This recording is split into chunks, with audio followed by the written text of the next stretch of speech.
এখানে হলো কি যখনই নদীতে পানি খেতে আসে তখনই নদীর পানি তাকে দেখে সরে যেতে থাকে, আর লোকটা তখনই একটা জিনিস লক্ষ্য করে, আরে নদীর পানি আমাকে দেখে সরে যাচ্ছে কেন। এরপর তো সে আবারও পানিতে হাত লাগাতে পানি তার থেকে সরে যেতে লাগে। আরে বাবা, এটা কি ভয়ঙ্কর দৃশ্য, পানি আমার থেকে সরে যাচ্ছে কেন।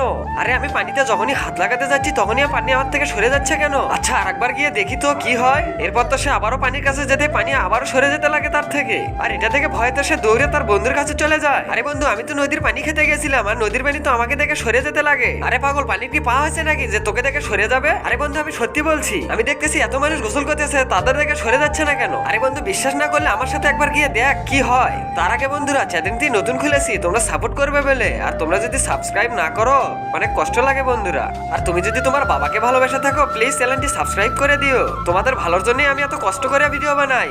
আর তুমি যদি তোমার মাকে ভালোবেসে থাকো অবশ্যই কমেন্ট বক্সে আই লাভ ইউ মা লিখে যাবে। কিরে, এই জায়গার পানি তোকে দেখে সরে যাচ্ছিল, কই আমাকে দেখে তো সরে যাচ্ছে না। আরে বন্ধু, ফালতু পেশাল বাদ দিয়ে আমার সাথে আয়, গোসল করবি। আরে বন্ধু, এই যে দেখ দেখ, আমাকে দেখে পানি সরে যাচ্ছে। এরপরে তো বল্টু রাগ করে সেচে আসে গোসল করার জন্য, আর সেখানকার পানিও তো তাকে দেখে সরে যেতে লাগে। হে আল্লাহ, আমার সাথে এটা কি হচ্ছে, আমি তো কিছুই বুঝছি না।